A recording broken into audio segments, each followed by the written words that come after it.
एक अपरा प्रकृति जगत है, एक परा प्रकृति जीव है और एक परा अपरा के मालिक परमात्मा है।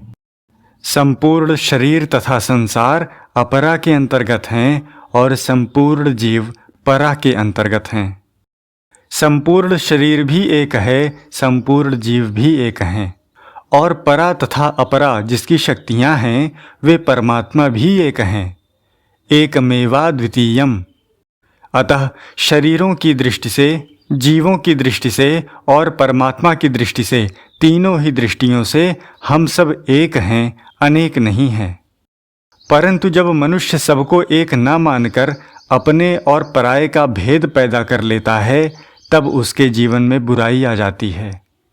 जैसे कौरव और पांडव एक थे, परंतु जब धृतराष्ट्र के मन में मामकाह मेरे पुत्र और पांडवाह पांडु के पुत्र यह भेद पैदा हो गया तब उसके जीवन में बुराई आ गई, जिसके परिणाम में महाभारत का युद्ध हुआ। अतः बुराई रहित होने के लिए साधक को दृढ़तापूर्वक इस सत्य को स्वीकार कर लेना चाहिए कि ऊपर से अनेक भेद दिखते हुए भी वास्तव में हम एक हैं।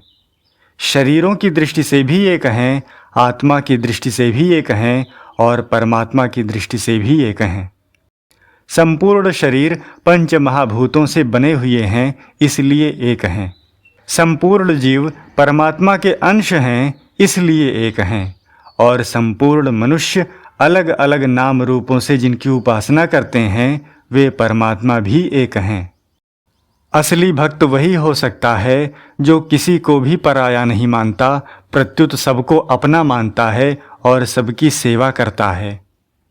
सेवा करने के लिए सभी अपने हैं, पर अपने लिए केवल परमात्मा ही हैं।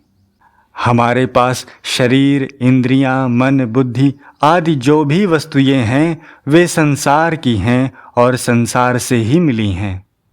परंतु अपने लिए वही वस्तु हो सकती है जो सदा हमारे साथ रहे।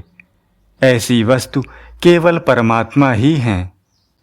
असली सेवा है किसी का भी बुरा न करना। जो कभी किसी का बुरा नहीं करता उसके द्वारा विश्वमात्र की सेवा होती है। कारण कि किसी का भी बुरा न करने से उसका व्यक्तित्व मिट जाता है और उसका संबंध सर्वव्यापी असीम अनंत तत्व के साथ हो जाता है। जिसके द्वारा कभी किसी का बुरा नहीं होता वह खुद बुरा नहीं रह सकता, प्रत्युत भला हो जाता है। मनुष्य भलाई करने से भला नहीं होता, प्रत्युत बुराई का सर्वथा त्याग करने से भला होता है। कारण कि भलाई करना सीमित होता है पर किसी का बुरा न करना असीम होता है। असीम से असीम तत्व की प्राप्ति हो जाती है। इसलिए सबसे बड़ी सेवा है बुराई का त्याग। जिसने बुराई का त्याग कर दिया है वह सबसे बड़ा आदमी है। बुराई का त्याग करने के लिए यह आवश्यक है कि मनुष्य किसी से कुछ न चाहे, न संसार से न परमात्मा से। क्यों न चाहे? क्योंकि अनंत ब्रह्मांडों में केश जितनी वस्तु भी अपनी नहीं है। जप, तप, तीर्थ, व्रत आदि करने से कामना का नाश नहीं होता। कामना का नाश तब होता है जब मनुष्य इस सत्य को स्वीकार कर लेता है कि संसार की कोई भी वस्तु मेरी नहीं है। जो वस्तु मेरी नहीं होती वह मेरे लिए भी नहीं होती। जिस पर हमारा स्वतंत्र अधिकार नहीं चलता, जो सदा हमारे साथ नहीं रह सकती, जिसकी प्राप्ति होने से हमारे अभाव की पूर्ति नहीं होती, वह वस्तु मेरी और मेरे लिए कैसे हो सकती है? संपूर्ण संसार एक है। उसमें जो अलग अलग देशों और प्रांतों का बंटवारा दिखता है वह मनुष्यों के द्वारा किया गया है। मनुष्य अपने स्वार्थ के वशीभूत होकर एक ही संसार में अनेक भेद पैदा कर लेता है। वास्तव में सारी सृष्टि एक है और उसका रचयिता परमात्मा भी एक है। जो संसार को जानता है और परमात्मा को मानता है वह मनुष्य भी एक है। वास्तव में सृष्टि और जीव की भी स्वतंत्र सत्ता नहीं है। स्वतंत्र सत्ता एक परमात्मा की ही है। जगत को जीव ने ही धारण किया है। ययेदम धार्यते जगत, अर्थात जगत को सत्ता जीव ने ही दी है, इसलिए जगत की स्वतंत्र सत्ता नहीं है। जीव परमात्मा का अंश है।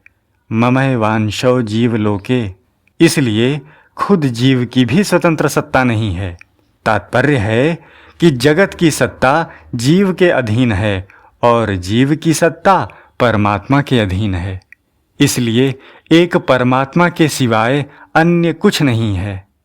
जगत और जीव दोनों परमात्मा में ही भासित हो रहे हैं। संसार के साथ हमारा संबंध माना हुआ है और परमात्मा के साथ हमारा संबंध वास्तविक है। जिसके साथ हमारा माना हुआ संबंध है उसकी सेवा करनी है और जिसके साथ हमारा वास्तविक संबंध है उससे प्रेम करना है।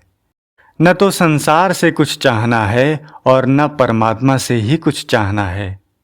सेवा और प्रेम साधक का स्वरूप है।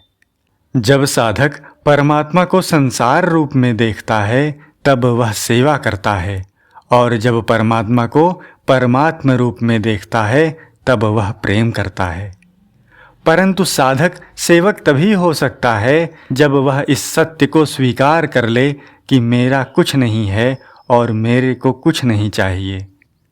वह प्रेमी तभी हो सकता है जब वह इस सत्य को स्वीकार कर ले कि केवल भगवान अपने हैं। यदि साधक विवेकपूर्वक विचार करे तो वह अपने में ही संसार को देखेगा और परमात्मा में ही अपने को देखेगा।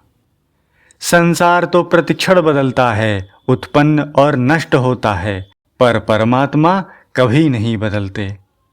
जो बदलता है उसकी सत्ता नहीं होती और जो नहीं बदलता उसी की सत्ता होती है।